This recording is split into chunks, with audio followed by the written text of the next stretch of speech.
Dan pengarang wak mari cerita lagu mana Rasulullah berdepan dengan orang-orang pada masa tu. Macam-macam. Pada masa tu hok bawa agama Islam Nabi sore baru. Kita lah ni duduk mengajar gepa tak rasa apa sebab ramai dah duduk mengajar bab Islam. Nah, orang hok mengajar pun hok dengar pun Islam. Ni orang hok nak lawan semata kita pergi duduk mengajar Islam. Sore-sore kolek-kolek tu orang panggil. Kolek-kolek sahabat sore ya dia mari mengajar Islam. Oh cuba berat sungguh. Macam-macam fitnah, macam-macam ujian Nabi temu dengan bangsa dia sendiri. Tuduh Nabi. Tak lekat tuduh Nabi, ya tuduh keluarga Nabi. Ya tuduh isteri Nabi. Tuduh anak menantu Nabi. Macam-macam jenis. Tetapi Nabi sabar. Nabi berdepan dengan masyarakat dia dengan akal yang sangat hebat. Dengan hati yang sangat lapar. Hati kalau bawa spek-spek tak boleh jadi orang bawa agama. Tak boleh jadi pendakwah. Ulama gambar ke hati seseorang itu seperti air. Jika air yang sedikit, contohnya air ada dalam cawan. Jatuh najis, jadi najislah air itu. Sebab apa? Kerana air itu sedikit.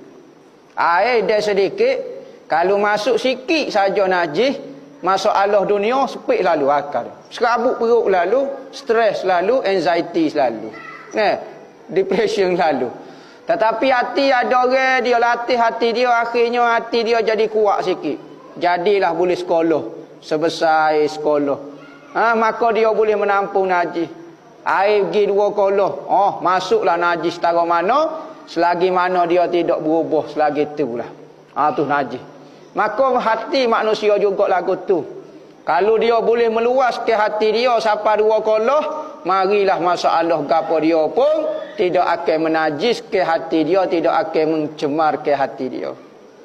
Ada manusia air hati dia seperti air sungai.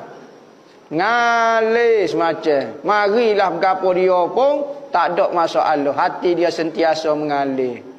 Ada orang hebat lagi air hati dia seperti air laut. Marilah bangkai besar mana pun masuk dalam hati dia senyap, tak berubah tidak gapo, neutral belaka-belaka. Maka kalau kita nak bawa agama, hati kita jenis sepi. Orang kata sikit tekan dah, nak melatah dah. Maka tak tahu. Ancaman bunuh tu biasa standard KL dah. Nabi macam-macam. Lagu mana kita sore-sore berdepan dengan masalah lagu ni. Ni nak mari cerita. Lagu mana Rasulullah muamalah dengan orang. Dia kata ada seorang nama dia Husain, walid ayah kepada Imran. Imran bin Husain. Sahabat ni. Sebelum dia masuk Islam lagi. Ayah dia Husain ni suhu tak suhu dia ni kapir 7 lapis orang panggil. Sebab apa? Dia tak pandai sembah so, ya tak kong dia sembah 7 tak kong. 7 berhala dia sembah. Bersoholah dia nya. Maka dia kata hak ni besok hak ni. Kerana di zaman Nabi dikelilingi Kaabah tu, tengah-tengah Kaabah tu keliling dalam Kaabah, luar Kaabah penuh dengan berhala. Ada kata ada 360 jenis berhala keliling Nabi.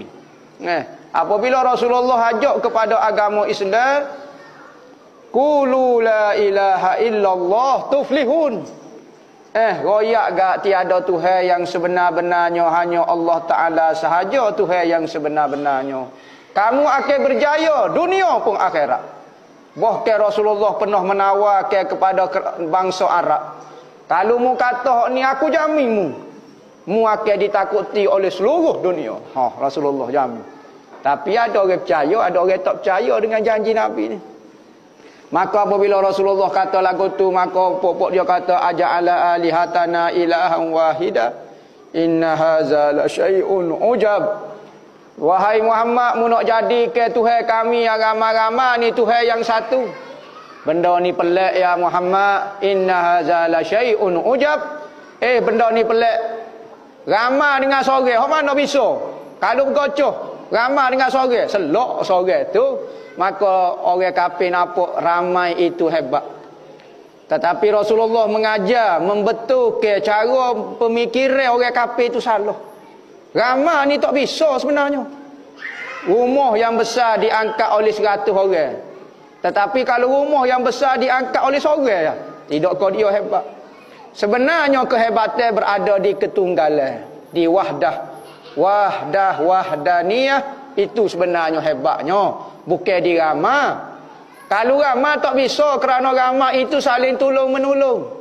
Hak hebatnya tunggal. Maka aku mengajak kepada ketunggalan, yakni Tuhan yang sebenar. Dialah paling hebatnya. Maka dapat macam-macam Rasulullah temu macam-macam. Hak ni Husain ibnu Imran ni dia sembah 7 berhala. Maka dia ni orang suhu, orang tua lah kalau kita buat orang tua. Mungkin dia orang tua dah, orang pergi rojak masalah gapo dia ke, pergi rojak kepada Husain ni. Dia orang pembesar pada zaman Quraisy.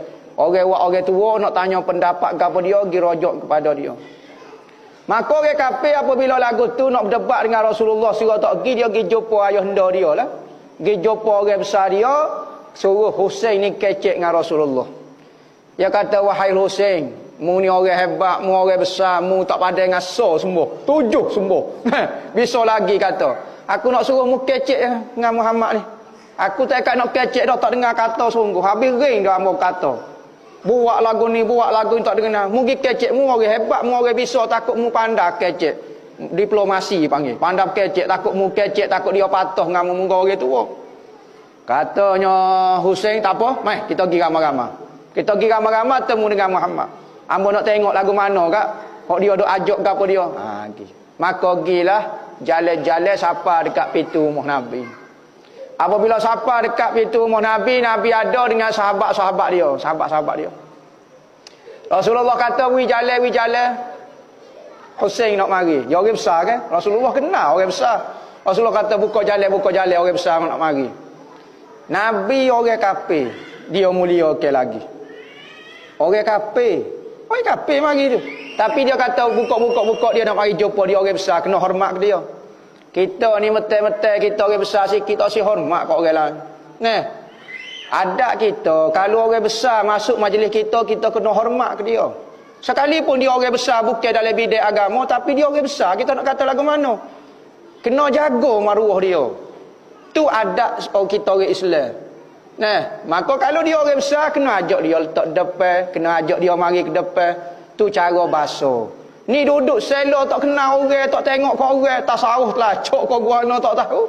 Nah, tak hormat kepada orang, maka orang rasa tak layannya tak berapa special. Rasulullah apabila nampak orang tu, Rasulullah kata pergi jalan